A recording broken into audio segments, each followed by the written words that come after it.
दोस्तों अंकिता सिंह जो कि एक झारखंड की लड़की थी, जिसका बॉयफ्रेंड ने उसको पेट्रोल छिड़क कर जलाकर उससे 4 दिन तड़पा तड़पा कर मार डाला। जो कि इस केस में नया मोड़ आया है कि अंकिता सिंह के सपोर्ट में खेसारी लाल यादव और पवन सिंह आ गए हैं, जो कि भोजपुरी इंडस्ट्री के लिए सब गर्व की बात है कि ये दोनों सुपरस्टार इस लड़की के सपोर्ट में आ गए हैं और न्याय दिलाने के खिलाफ में है। क्योंकि इनको न्याय मिलना चाहिए, कोई भी हो इनको न्याय देना चाहिए। इसलिए खेसारी लाल यादव और पवन सिंह इसके सपोर्ट में आए हैं, तो भोजपुरी इंडस्ट्री के लिए एक गर्व की बात है। तो दोस्तों आप लोगों को क्या लगता है कि इस लड़की को न्याय मिल जाएगा कि नहीं, ये दोनों आए हैं तो?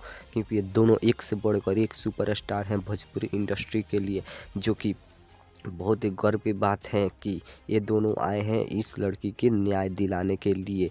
तो दोस्तों पवन सिंह और खेसारी लाल यादव अगर चाह देंगे तो इस लड़की का न्याय ज़रूर मिलेगा, क्योंकि इनके पास बहुत ही पावर हो गया है इस समय भोजपुरी इंडस्ट्री में, जो कि इनके टक्कर में कोई नहीं है। दोनों शेर अकेले भोजपुरी इंडस्ट्री को आगे बढ़ा रहे हैं और इस अंकिता सिंह के सपोर्ट में आए हैं, तो गर्व की बात है। आप लोगों को क्या लगता है कमेंट में ज़रूर बताइए, और अंकिता सिंह को न्याय मिलना चाहिए कि नहीं ज़रूर बताइए कमेंट में।